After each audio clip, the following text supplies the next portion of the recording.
Assalamualaikum warahmatullahi wabarakatuh. Nama saya Aulaskia Salsabila, NPM 2134025160449. Saya akan mempresentasikan bab 1, yaitu konsep dasar manajemen bisnis. Dalam konsep dasar manajemen bisnis, ada tujuan-tujuannya, yaitu untuk mengetahui konsep dasar manajemen dan mengapa sih manajemen diperlukan dalam sebuah organisasi bisnis. Dan yang kedua, untuk mengetahui konsep manajemen secara fungsional yang mencakup kegiatan, perencanaan, perorganisasian, pengimplementasian, serta pengendalian dan pengawasan.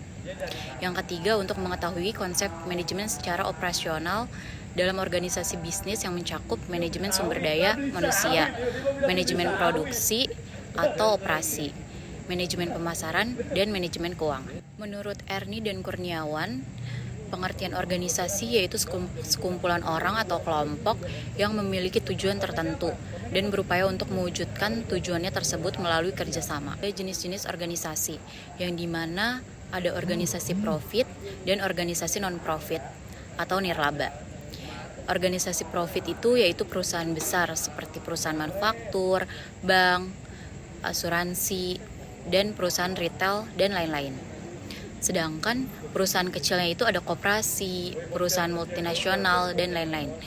Dan di sini ada organisasi non-profit atau nirlaba, yaitu seperti pemerintahan pusat, pemerintah daerah, pemerintah kota, lembaga, dan yayasan sosial. Asal kata manajemen yaitu to manage atau mengurus, mengelola, dan menata pelaksana. Menurut Mark Parker-Follett, manajemen adalah seni mencapai tujuan melalui orang-orang. Pengertian manajemen menurut Follett adalah seni dalam menyelesaikan sesuatu melalui orang lain. Sedangkan menurut Erni dan Kurniawan, yaitu seni proses dalam menyelesaikan sesuatu yang terkait dengan pencapaian tujuan. Faktor-faktor dalam pencapaian tujuan, di mana adanya penggunaan sumber daya organisasi, baik sumber daya manusia maupun faktor-faktor produksi lainnya. Sumber daya tersebut meliputi sumber daya manusia, sumber daya alam, sumber daya keuangan, serta informasi. Adanya proses yang bertahap dari mulai perencanaan, pengorganisasian, pengarahan, dan pengimplementasian hingga pengendalian dan pengawasan. Adanya seni dalam menyelesaikan pekerjaan. Macam-macam sumber daya organisasi, ada sumber daya manusia, sumber daya informasi, sumber daya fisik, sumber daya keuangan, dan sumber daya alam. Selanjutnya ada pengertian efektif dan efisien atau Drucker. Yang pertama ada efektif. Efektif itu yaitu mengerjakan pekerjaan yang benar atau tepat. Sedangkan efisien mengerjakan pekerjaan dengan benar atau tepat. Fungsi-fungsi manajemen ada perencanaan atau planning, pengorganisasian, pengarahan dan pengimplementasian, dan pengawasan dan pengendalian.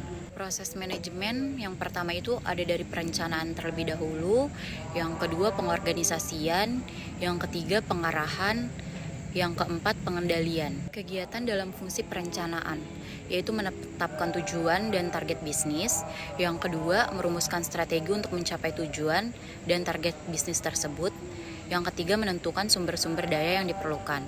Selanjutnya ada fungsi pengorganisasian, yang dimana proses yang menyangkut bagaimana strategi dan taktik yang telah dirumuskan dalam perencanaan didesain dalam sebuah struktur organisasi yang tepat dan tangguh. Kegiatan dalam fungsi pengorganisasian yang pertama, mengalokasikan sumber daya, menetapkan struktur organisasi, kegiatan perekrutan, dan serta yang terakhir kegiatan penempatan sumber daya manusia pada posisi yang paling tepat.